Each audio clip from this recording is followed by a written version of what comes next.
It's Patrick. I'm the founder of Screenplay app, the app for student screenwriters. Every week, I'll take a different article from the Screenplay app blog and share it with you in audio form. How to develop great characters. One thing we love about characters in movies and TV shows is how flawed they are. The stock image above is a bit strange, and it should make you somewhat uncomfortable. When creating your characters for your screenplay, think of this image. The more uncomfortable a character makes a reader feel, the better chance that you have something special in your screenplay. So, go ahead and make your characters very unpredictable. Don't be afraid to make them say and do strange things. You want your reader to not be able to look away or put your screenplay down. One of the ways that this is achieved is to keep the reader engaged with the collected characters. Unlike the image above, you will give your characters a voice to express how they truly feel. From your character's point of view, no matter how you and the reader may interpret them, they believe what they're saying and doing is the right thing, no matter how strange those things might be. A perfect character is a boring character. Imagine if we lived in a perfect world and everyone we came across was perfect without flaws. I'm sure soon enough you would be very bored living in this world. Well, when creating your characters, you definitely do not want your readers to feel bored in your world. So this is why you give your characters flaws. Characters who do not have it all together intrigue us. Look at your own life circumstances or situations. We all have flaws and imperfections. Your job as the writer is to amplify those imperfections for your characters. A great way to get your reader to care about your character is to make them relatable. Nothing is more relatable than problems. We all have them. But what if you're writing a screenplay about a character who has no flaws and is just perfect at everything she does? In that case, your character's problem would be that she hates being perfect. Being perfect makes her feel less human, and she wants nothing more than to feel human. Now, your reader may not be able to relate to such a character, but they will understand the struggle of desiring something, therefore making it relatable by default. Backstories to your character. We all have things in our past we like to forget. Lucky for you, you have the power to bring your character's past to the present. Spend some time and write out the backstories of your characters. What happened in the past that makes them who they are today? If your character is a psychopath, what led him to become that psychopath?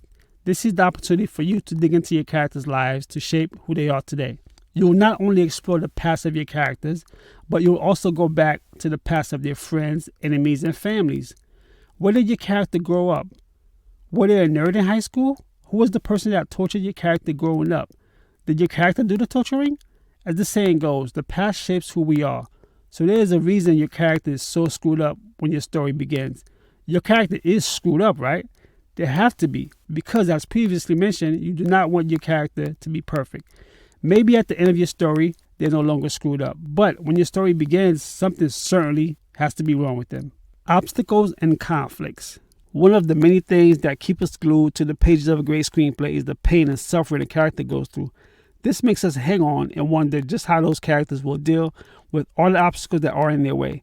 When characters have obstacles that are in their way, this makes them more vulnerable. As a reader with our own obstacles, we automatically relate to such characters. Conflict is what makes your character interesting. You want your readers to wonder how your character will manage to convince that cop to let him off with a warning so he can make it to their wedding in time. Once the cop lets him go, then his car gets a flat tire. So he catches a ride from a hitchhiker, and the hitchhiker is a psycho with a dead body in the trunk. Now the poor groom may never make it on time to his wedding. But boy, what a story. We deal with conflicts every day in our lives, whether it's telling your best friend that you have decided to cancel the trip the two of you have been planning for months with the non-refundable tickets, or confronting your boss for promoting that lazy coworker instead of you who's been a loyal company man for years.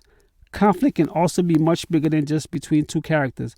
What if your character believes that their new neighbors are evil aliens from another planet, but your entire town thinks those same neighbors are the greatest people ever? Your character now has a huge conflict with the entire town.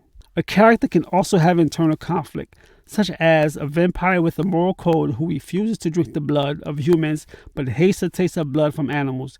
If you've seen the wonderful film Interview with the Vampire, then you'll understand this particular internal conflict. Pick any film or television show that you love and take a further look into those characters. You find conflicts those characters are dealing with and plenty of obstacles that are in their way. Conflicts and obstacles make your characters rich and in turn make you have a page turner of a screenplay.